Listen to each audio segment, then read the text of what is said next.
Coucou les fous du jeu. Du coup, aujourd'hui, explication de Monsieur Jack, la version Pocket. Il y a une autre version qui existe, qui est différente et qu'on n'a pas. Donc ça, c'est la version Pocket qu'on peut amener partout. C'est un jeu qui se joue à 2 joueurs. Les parties sont assez courtes, durant en moyenne une quinzaine de minutes. Et va demander beaucoup de réflexion. Du coup, le contenu de la boîte, c'est celui-ci. Donc on a la boîte. Les jetons qui expliquent le tour où on en est et à qui de jouer en premier, les jetons action, les jetons enquêteurs, les cartes suspects et les cartes de plateau. Du coup, on va installer le jeu. Alors pour installer le jeu, on va d'abord mettre les jetons tour de jeu dans l'ordre, croissant de 1 à 8. On remarquera que sur les jetons, il y a ou une loupe ou un couteau. Ça dit qui commence le tour. Quand c'est la loupe, c'est l'inspecteur qui commence. Quand c'est le couteau, c'est Monsieur Jack. On va prendre les cartes avec les personnages, les mettre toutes dans le même sens, on les mélange et on les dispose pour faire un carré. Aléatoirement, on ne réfléchit pas au sens des terrains.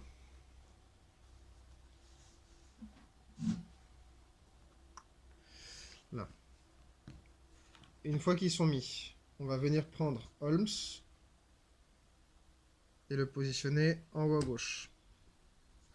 On prend Dr Watson qu'on met en haut à droite et on prend Toby le chien qu'on met en bas.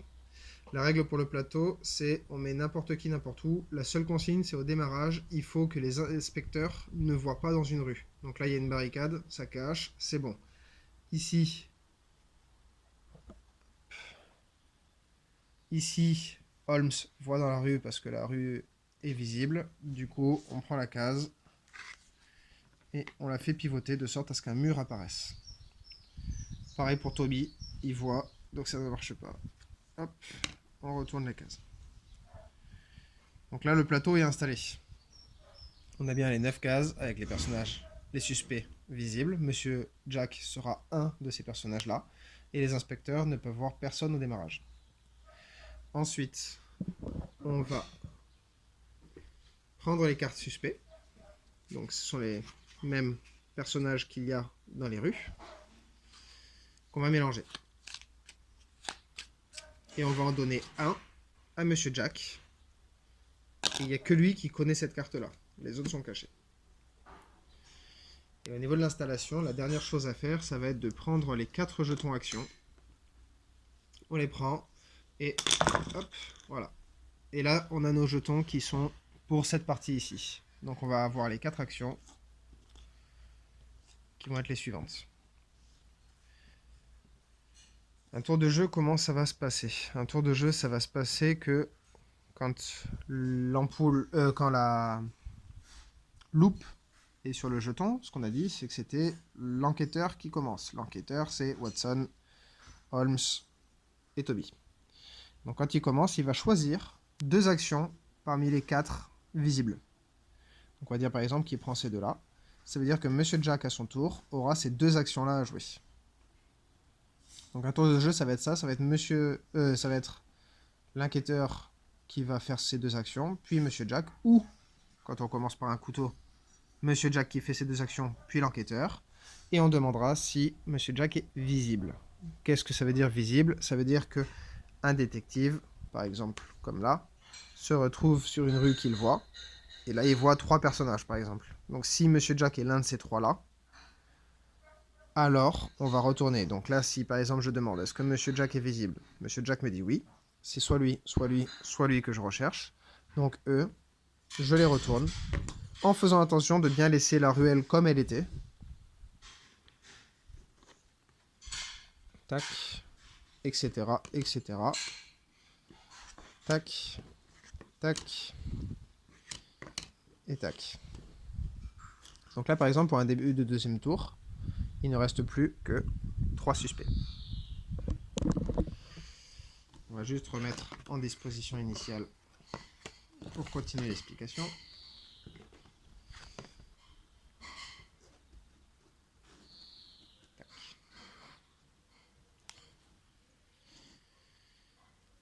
Donc les jetons, action, qu'est-ce qu'on a? on va avoir... Non, c'est pas celui-là, c'est celui-là. Donc on va avoir Watson, Toby ou Sherlock Holmes. Quand on prend un de ces jetons, à chaque fois on va être obligé de faire les deux actions. On est obligé de faire les deux actions qu'on va avoir. Ces jetons-là donnent comme action de faire déplacer le personnage correspondant. Donc si je prends par exemple Watson, Sherlock, je dois le déplacer de une ou deux cases, toujours dans le sens des aiguilles d'une montre. Toujours. On tourne tous les personnages en permanence dans le même sens. Du coup, ces jetons-là, c'est c'est un ou deux déplacements dans le sens des aiguilles d'une montre. Celui-ci, il est particulier, il va avoir une double fonction. Si c'est le détective qui le pioche, il a le droit de bouger l'un des trois personnages de une case. Il a l'obligation de bouger un des trois personnages de une case, même si ce personnage a déjà été déplacé avant. Par exemple, si Monsieur Jack joue Sherlock Holmes, il va le bouger de 1. Il peut faire 1 ou 2. Moi, si je prends ça, que je veux bouger Sherlock, je suis obligé de bouger Sherlock de 1. Si c'est Monsieur Jack qui le pioche, il a le droit de ne pas toucher aux détectives. Il peut les laisser en place. Donc là, par exemple, on voit que les trois détectives sont face à des murs. Donc l'intérêt pour Monsieur Jack, par exemple, ça va être de les laisser là où ils sont, parce qu'ils ne voient personne, donc ils n'enlèvent pas de suspect. Au niveau des autres cases, on va avoir celle-ci. Celle-ci permet de piocher une des cartes restantes de personnages. Donc l'intérêt pour Sherlock Holmes, ça va être de piocher, par exemple. Hop, je prends John Pitzer. John Pitzer, il est là.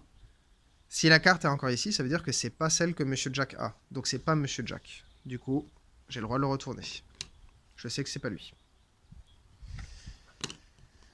Si c'est Monsieur Jack qui pioche, qui prend cette action-là, il va piocher la carte, ne pas la montrer à l'inspecteur, parce qu'il ne faut pas qu'on sache qui il n'est pas. Et l'intérêt qu'il va y avoir, c'est sur cette carte, vous voyez en bas, il y a un petit sablier. Il va y avoir plusieurs types de cartes. Par exemple ça. Donc là, on voit qu'il y a un sablier, là, il n'y en a pas, et là, il y en a deux. Les sabliers servent à quoi? Monsieur Jack, si à la fin d'un tour, Monsieur Jack a 6 sabliers, il gagne la partie.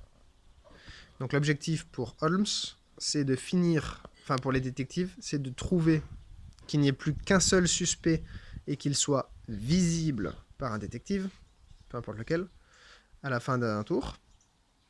Et l'objectif pour Monsieur Jack, c'est de réussir à collecter 6 sabliers avant que Holmes n'ait plus qu'un seul suspect et qu'il le voit. Donc comment est-ce qu'il va gagner les sabliers? Il va les gagner en piochant des cartes alibi. Donc là, on a vu qu'il pouvait en avoir jusqu'à 2 dessus. Son personnage, ben là par exemple, il en avait déjà un. Et à la fin d'un tour, si Monsieur Jack n'est pas visible, il prend le jeton correspondant au tour, qu'il retourne, ça représente un sablier. Et ainsi de suite. Donc si au premier tour on ne le voit pas, ça lui fait un sablier. Au deuxième tour, ça lui fait un sablier, et ainsi de suite. Quand il arrive à 6, il a gagné.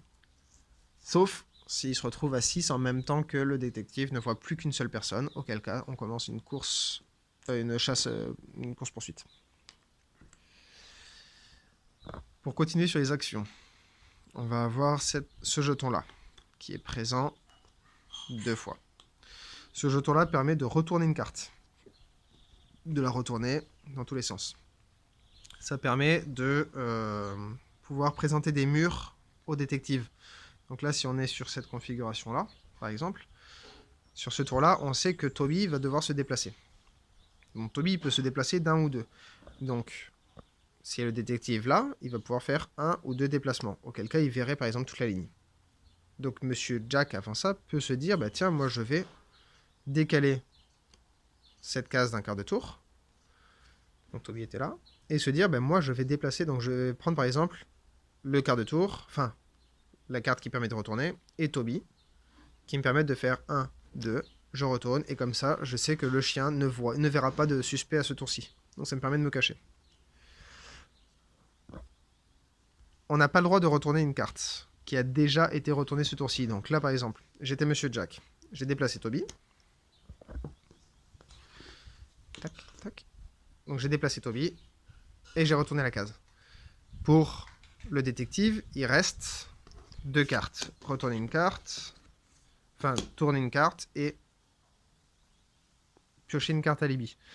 Il n'a pas le droit de dire bah attends, mais moi je reprends la carte que tu as tournée et je me la remets comme ça parce que ça m'arrange. Ça, c'est interdit. Une carte qui a été touchée n'a plus le droit d'être touchée. Par contre, tu vois, le détective pourrait par exemple dire bah là, je sais qu'il y en a un ici qui est visible, j'ai un détective qui est là-bas, bah, potentiellement ça peut être intéressant de faire comme ça, et là du coup il envoie 2. Chacun fera sa stratégie. Et voilà. Donc là, on a l'essentiel des règles, on les a toutes. Donc maintenant, comme on a dit, une partie, ça se déroule comment? Ah non, pardon, il reste une dernière carte à montrer. Une dernière action, c'est celle-ci. Celle-ci permet de transposer 2 cartes. C'est-à-dire que j'ai le droit de prendre par exemple cette carte-ci. Je la garde dans le sens qu'elle est. Et j'ai le droit de la déplacer avec une autre. On les prend, on les échange, mais on ne les fait pas tourner au passage. On les échange juste vraiment dans la position où elles sont. On les transpose. Donc reprenons pour un tour de jeu normal. Un tour de jeu normal, on va avoir les 4 jetons qui sont déterminés ici. Donc là, on a la configuration pour commencer la partie. Tous les jetons sont mis. Monsieur Jack a son personnage. Les détectives sont tous contre des murs. Et on a les 4 actions. Donc là, la partie commence avec la loupe. Du coup, c'est l'inspecteur qui va piocher ces 2 actions. Donc, il va prendre 2 actions. Et il va les faire. Du coup, par exemple, je vais faire ça et je vais transposer 2 cases. Tac. Voilà. J'ai fait mes 2 actions. Maintenant, c'est au tour de Monsieur Jack. Monsieur Jack, il lui reste celle-ci et celle-ci. Donc, il va piocher quelqu'un. Il pioche, il ne le montre pas au détective. Donc là, par exemple, il a gagné un sablier. Ça lui fait un 2e sablier à sa banque. Parce qu'on avait vu qu'il en avait déjà un. Donc dans 4 sabliers, il aura gagné. Donc il a fait son action. Et maintenant, il va retourner une case. Du coup, quelle case est-ce qu'il est intéressant pour lui de retourner? On sait que Holmes ne voit personne. Donc, ça, c'est bien pour lui. Watson, il envoie 2 personnages. Le chien, il voit 3 personnages. Donc, la personne qui cherche à cacher, c'est Joseph Lane. Joseph Lane, il est là. Donc c'est forcément quelqu'un qui ne sera pas visible. Donc là, l'idée, ça va être de faire en sorte que les détectives voient le moins de personnages possible afin d'éviter que trop de cartes soient retournées. Donc là, on en voit 2 contre 3. On a une carte qui permet de retourner une case. Donc l'action qui serait intéressante à faire, c'est celle-ci.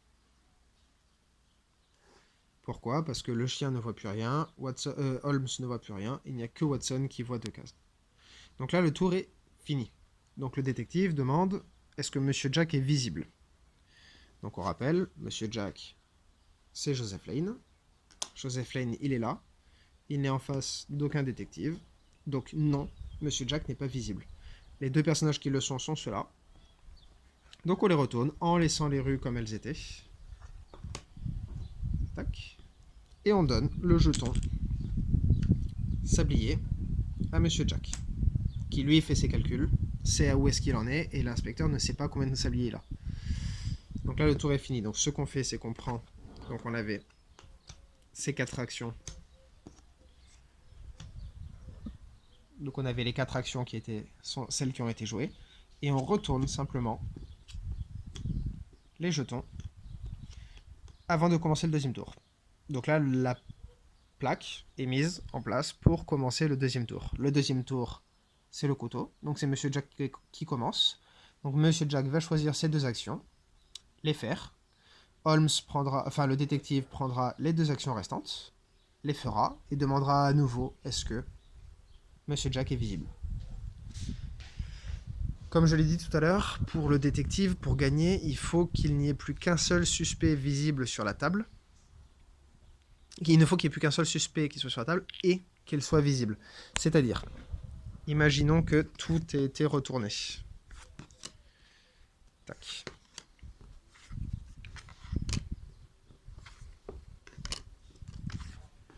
Tac. Donc là, tout a été retourné. Le seul personnage qui reste, et celui qu'on a vu, c'est Monsieur Jack. Donc, le détective sait que c'est Monsieur Jack. Et là, on se retrouve dans la même règle qu'on a dans la vie courante, hein, qui est que si on sait que quelqu'un... On sait, lui, il a tué quelqu'un. Donc on le sait. Tant qu'on ne l'a pas capturé, on ne peut pas le mettre en prison, ce qui est assez logique. Ce qui veut dire que là, personne ne le voit, donc il est caché, donc on ne peut pas le mettre en prison, donc le détective n'a pas gagné. Pour que le détective ait gagné, il faudrait par exemple qu'on se retrouve dans cette forme-là. N'importe lequel détective, hein, que ce soit le chien, Sherlock ou Watson, il faut que quelqu'un le voit. Là, il le voit, donc il peut l'arrêter. Tant qu'il ne le voit pas, là, il ne le voit pas, mais s'il ne le voit pas, il ne peut pas l'arrêter parce qu'il ne sait pas où il est. Donc voilà, c'est la petite... C'est voilà, ce jeu qui est somme toute assez rapide, qui est très compliqué à jouer dans le sens où il faut pas mal réfléchir. Et il y a une seule chose qui est particulière, c'est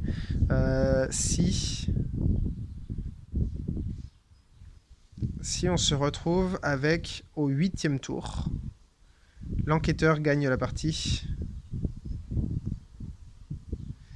C'est ça, si au 8e tour, l'enquêteur n'a pas Monsieur Jack de visible, il a perdu la partie. Si Monsieur donc et il gagne la partie. Si Monsieur Jack n'est pas visible, il a perdu.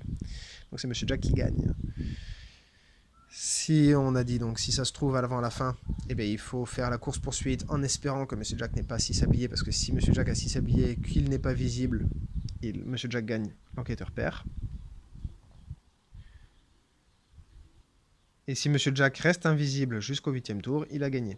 Si aucun des deux joueurs n'a atteint son objectif au tour 8, c'est-à-dire que Monsieur Jack n'a pas les 6 sabliers et que l'enquêteur n'a pas qu'un seul suspect ou que ce suspect n'est pas visible, c'est Monsieur Jack qui gagne. Ça veut dire qu'il s'est caché suffisamment longtemps pour réussir à gagner la partie. Donc voilà pour ce jeu qui est somme toute très rapide à installer, qu'on peut amener un peu partout, et qui est très sympa mais qui demande pas mal de réflexion. Amusez-vous bien!